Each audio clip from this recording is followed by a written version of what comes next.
versículo 30 en adelante. Hemos llegado hasta el versículo 30. Dice la palabra del Señor: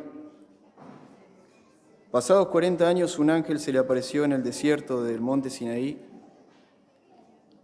¿Amén? ¿Lo encontró, hermano? Amén. Leemos nuevamente. Pasados 40 años, un ángel se le apareció en el desierto del monte Sinaí, en la llama de fuego de una zarza.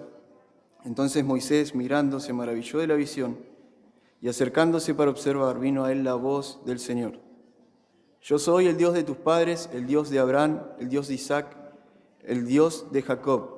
Y Moisés, temblando, no se atrevía a mirar. Y le dijo el Señor: Quita el calzado de tus pies, porque en el lugar en que estás es tierra santa. Ciertamente he visto la aflicción de mi pueblo, que está en Egipto, y he oído su gemido, y he descendido para librarlos. Ahora pues ven, te enviaré a Egipto. Amén. Oramos, hermanos. Padre, te damos gracias, Señor, por tu palabra. Te damos gracias, Señor, por tu obra en medio de nosotros. Señor, gracias por poder adorarte. Gracias por poder cantarte, Señor, junto a la congregación. Gracias por la obra de Cristo, Señor, en nuestro lugar. Ahora te ruego, Señor, que estés obrando, Señor, por medio de tu Espíritu Santo, a través de mi vida, para poder comunicar lo que tu palabra dice, para poder hablar con todo de nuevo tu palabra, Señor. Te ruego por la vida de mis hermanos, para que ellos puedan oír atentamente tu palabra, tu voz expuesta, Señor, a través de las Escrituras. Señor, te ruego por nuestras vidas, por todos aquellos que están en alguna situación difícil, que no han podido llegar también, Señor, bendice sus vidas, Señor. Te rogamos todo esto en nombre de Jesús. Amén y amén. ¿Puede tomar su asiento, hermano? Antes de comenzar a hablar de nuestro texto del día de hoy, quiero que podamos recordar juntos lo que nuestros hermanos han hablado acerca de la defensa de Esteban. Un varón lleno del Espíritu Santo, un varón lleno de sabiduría, un hombre elegido por la Iglesia y por los apóstoles con el propósito de servir las mesas. Sin embargo, un hombre capaz y lleno de sabiduría, capaz de también predicar el Evangelio de Cristo a toda criatura. Vimos cómo Esteban no simplemente se queda en servir las mesas, sino que también se propone predicar el Evangelio, se propone hablar de Cristo, hablar el Evangelio de Cristo a todo el que se acercaba. Se nos dice en los versículos anteriores que Esteban es acusado por los líderes religiosos al escucharlo predicar de Cristo. Y dicen estos líderes que él blasfemaba en contra de Dios y en contra de la ley de Moisés. Por eso Esteban inicia su defensa evidenciando claramente que la acusación que hacen estos líderes religiosos es completamente falsa, ya que él en ningún momento habló mal de la ley de Moisés, en ningún momento habló mal de Dios. Y en el versículo 7, en el capítulo 7, versículo 2, si usted me acompaña en su Biblia, Esteban claramente expresa que él ama a Dios, que él no habla mal de Dios, sino que él habla bien de su Dios, de su Señor. Y él dice: varones, hermanos y padres, oíd. Él les habló con respeto, les habló con sumo respeto, a pesar de que estos hombres se oponían a lo que estaba Esteban explicando. Pero les dice: el Dios de la gloria se apareció.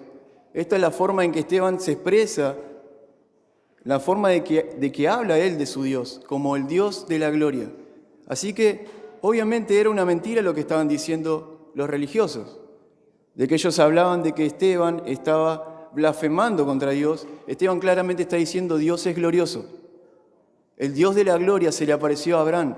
Y ahora Esteban va a relatar de una forma perfecta y de una forma audaz las Escrituras del Antiguo Testamento. Va a resumir de una forma increíble las Escrituras del Antiguo Testamento, hablando de Abraham, hablando de la promesa que Dios le hizo a Abraham, de que él tendría descendencia a la edad de 80 años. Abraham era un hombre mayor, un hombre anciano, y Dios le hizo la promesa de que tendría un hijo. Eso es lo que Esteban está contando.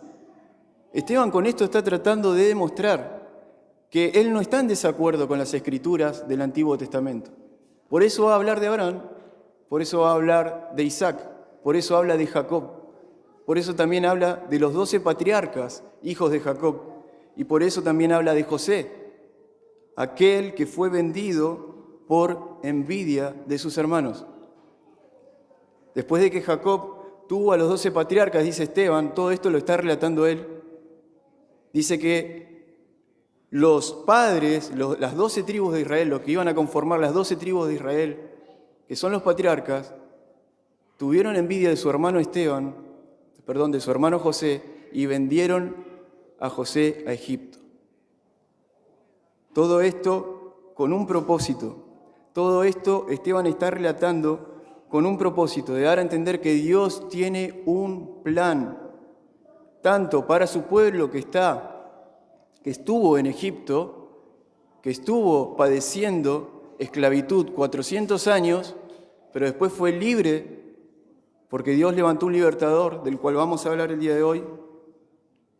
Pero también Esteban está tratando de llevar a todos, a su audiencia, a entender que este libertador refleja claramente la vida de una persona mayor que él.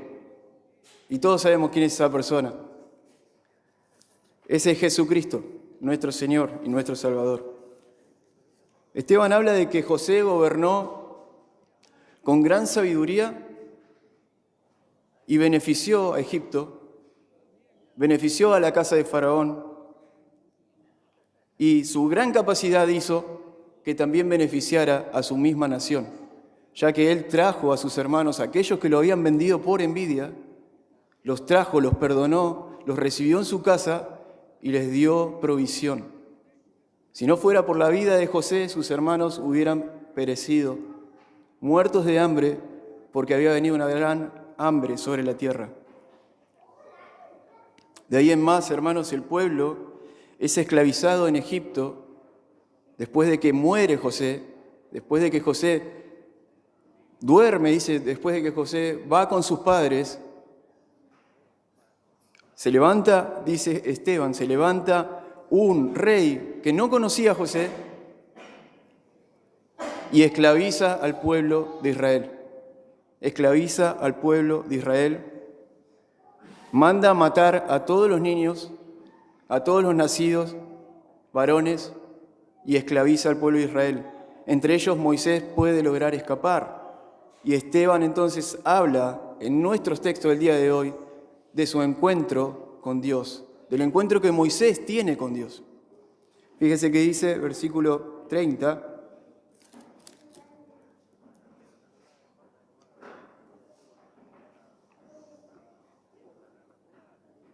pasados 40 años, un ángel se le apareció en el desierto del monte Sinaí, en la llama de fuego de una zarza. Esto es después de que Moisés, como bien decían nuestros hermanos y nos contaban, después de que Moisés mata a un hombre que estaba lastimando a un judío, a uno de su raza, a un egipcio mata, y él creía que las personas, los judíos, iban a entender que Dios le había dado la capacidad de ser el libertador de su pueblo.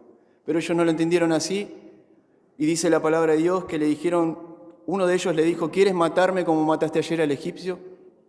Y Moisés se tuvo que ir acobardado, lleno de temor, lleno de miedo, huyó de Egipto a la edad de 40 años. Pero después de 40 años, hermanos, o sea, a la edad de 80 años de Moisés, se le aparece Dios. Dice, un ángel se le apareció en el desierto del monte Sinaí, en la llama de fuego de una zarza. Esta palabra ángel está mejor traducida como el mensajero de Dios en las Escrituras. No es simplemente un mensajero de Dios, sino que es el mensajero de Dios. Esto hace referencia a que el que se le apareció en la zarza a Moisés es el Señor Jesucristo mismo. Y hablaba con él. Y también hay textos más adelante que fortalecen lo que estoy diciendo. Se refuerza esto con lo que dice después. Vino a él la voz del Señor desde la zarza. Así que es Jesucristo mismo hablando con Moisés. Es lo que está relatando Esteban. Jesucristo mismo se le aparece a Moisés en la llama de fuego de una zarza. ¿Qué es lo que quiere hacer entender él a sus oyentes, Esteban a sus oyentes? Que Dios primeramente, como decía nuestro hermano, no dependía de un templo para revelarse a los hombres. No dependía de un templo como los judíos fariseos creían. Dios se apareció a Moisés en la llama de fuego de una zarza, en un monte. Y anteriormente Dios se había aparecido a Abraham, cuando Abraham estaba en el extranjero, ni siquiera estaba en la tierra prometida. Y también se le apareció a José en sueños, le revelaba sueños, cuando José estaba ¿dónde? En Egipto. Así que Esteban está demostrando que Dios no depende de un templo para revelarse a las personas. Esta es una representación, la zarza es una representación clara de la presencia de Dios para mostrarse a su siervo. Vemos que esta zarza está ardiendo, pero no se está consumiendo. Esta es la representación clara de Dios como un Dios vivo, como un Dios que no es un Dios de muerte, sino de vida. Porque esta zarza no se consume, está viva. Es la representación clara de Jesucristo, un Dios vivo y un Dios verdadero. Pero esto, hermanos, muy probablemente desconcertaba a sus oyentes. Esto desconcertaba a los líderes. ¿Cómo puede ser que Esteban tenga esta capacidad para citar el libro de Génesis? ¿Cómo puede ser que Esteban hable con tanta exactitud del libro de Éxodo? ¿Cómo puede ser que él hable con tanta claridad sobre estas cosas? De la misma manera, ellos, al igual que sus padres, después de Esteban lo relata más adelante, que vendieron por envidia a José, ellos estaban envidiando a Esteban con odio hacia su vida, rechinaban sus dientes, nos dice más adelante, y deseaban matarlos. Deseaban matar a Esteban. ¿Sí? Fíjese el versículo 54, si me quiere acompañar, nos adelantamos un poquito nada más.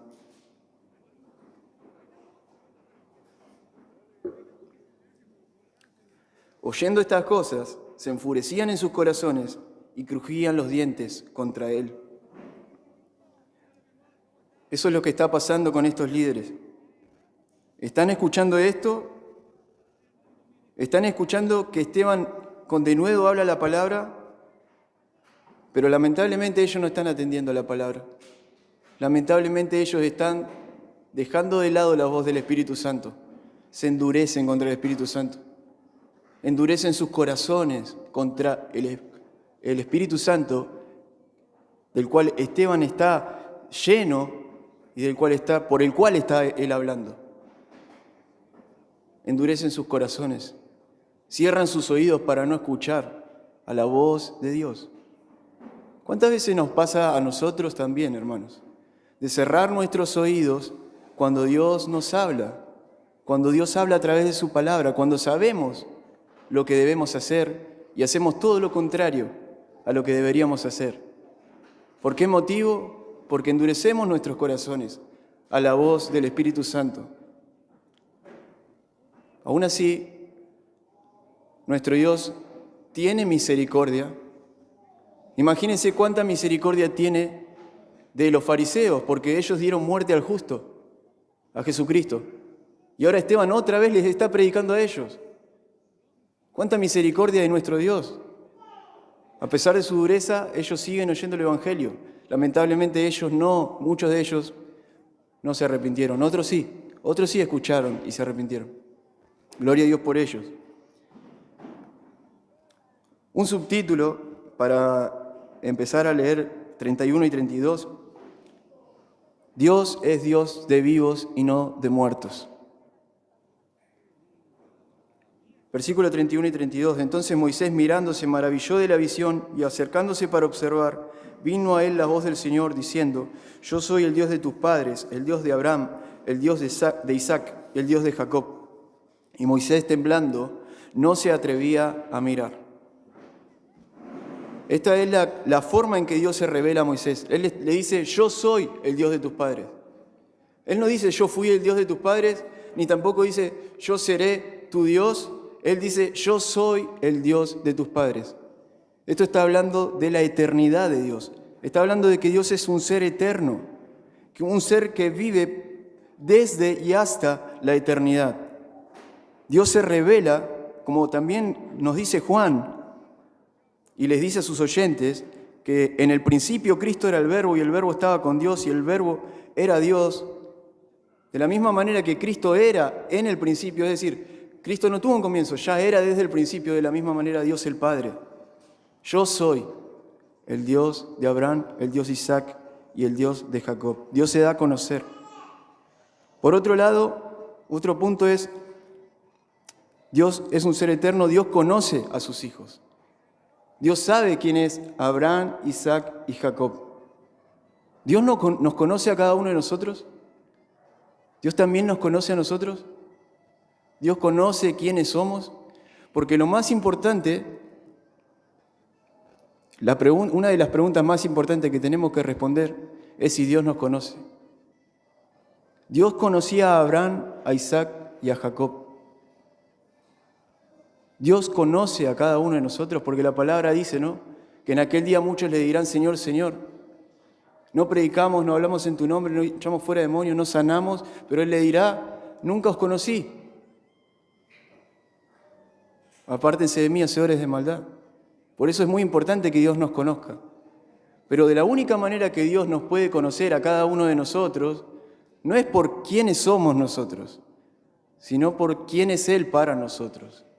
¿Quién es Cristo para ti, hermano? ¿Quién es Cristo para ti? ¿Es un amuleto que puedes llevar a todos lados? ¿Es un domingo a la mañana? ¿Eso es Cristo para ti solamente? ¿O es una vida diaria? Una vida de entrega a su voluntad.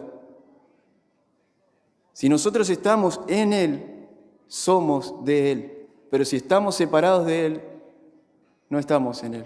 Y nada podemos hacer, dice su palabra.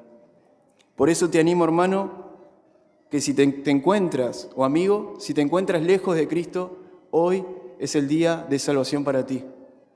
Ven a Cristo, ven a Él, ven a este Dios vivo, ven al gran yo soy, al Dios de Abraham, de Isaac, de Jacob. También Él dice que Él es Dios de vivos y no de muertos. Jesucristo mismo relata en los evangelios que para Dios, Abraham, Isaac y Jacob están vivos, no han muerto, por el hecho de que los fariseos creían que sus padres ya habían dormido, ya habían muerto, pero no vivían, pero para Dios ellos viven. Amén. Qué bueno es esto también, hermano, porque esto nos da una esperanza de entender que aquella persona que ha creído en Cristo, que ha muerto en Él, vive para siempre. Y eso consuela nuestros corazones porque hemos pasado por pérdidas de familiares, de gente que ha muerto, gente muy querida, muy amada por nosotros, pero tenemos una esperanza en Cristo, que lo veremos nuevamente. Veremos a aquellos que nos han precedido nuevamente. Es una esperanza que Cristo nos da, es una promesa que Él nos hace. Dios se acuerda de su pacto, hermanos. Dios se acuerda de su pacto con Abraham. Lo que está diciendo Esteban, Dios se acordó de su pacto con Abraham. Dios cumple su promesa a Moisés. Dios cumple con la promesa que le hizo a Abraham, la cumple en Moisés. ¿Por qué motivo? Porque el Señor le dijo que el pueblo iba a estar vagando, iba a estar esclavizado en Egipto 400 años. Pero a la edad de 80 años de Moisés, se cumple el tiempo, 400 años justo, de que el pueblo estaba en esclavitud y Dios lo envía a Moisés a liberar a su pueblo. Dios está cumpliendo la promesa que le hizo a Abraham, la está cumpliendo con el libertador Moisés. Moisés es un ejemplo para nosotros. Y vamos terminando. Él es un ejemplo para nosotros. ¿Por qué motivo? Porque dice que cuando Moisés se acercó a la zarza, él temblaba, no se atrevía a mirar, no se atrevía a observar la santidad de Dios, porque él temía a su Dios. Cuando nosotros nos acercamos a Dios, debemos tener este temor reverente. Debemos venir a la iglesia con un deseo de alabar su nombre, de reverenciar su nombre. Cuando cantamos, no quedarnos callados, cantar a Dios, sabiendo que Él hizo una obra por nosotros, una obra redentora de salvación. Qué buen ejemplo que tenemos en Moisés.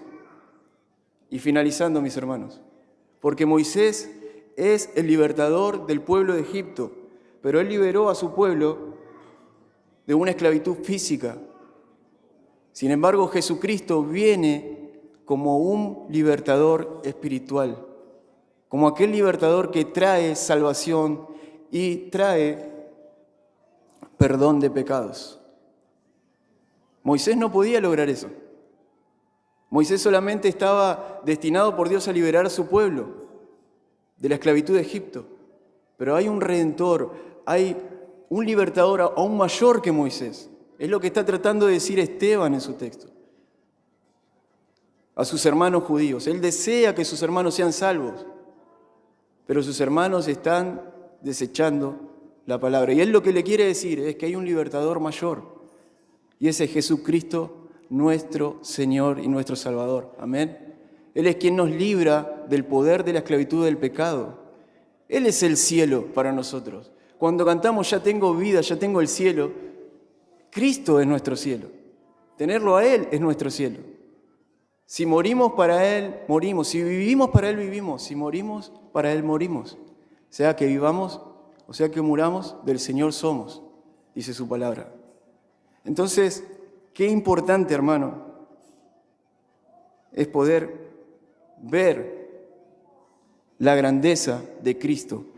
Esta grandeza de Cristo debe llevarnos a nosotros a proclamar este glorioso mensaje de libertad, este glorioso mensaje del Evangelio, a toda criatura, a todos aquellos que están a nuestro alrededor, de llamar al arrepentimiento, de decirle a la gente, vengan a Cristo, el único que puede traerle perdón y libertad de sus pecados. Amén. Vamos a orar. Señor, cuántas gracias te damos en este día, porque eres tan bueno, Señor. Tú perdonas todos nuestros pecados. Señor, si hemos cometido pecados, tu palabra dice, abogado tenemos para con el Padre, Jesús.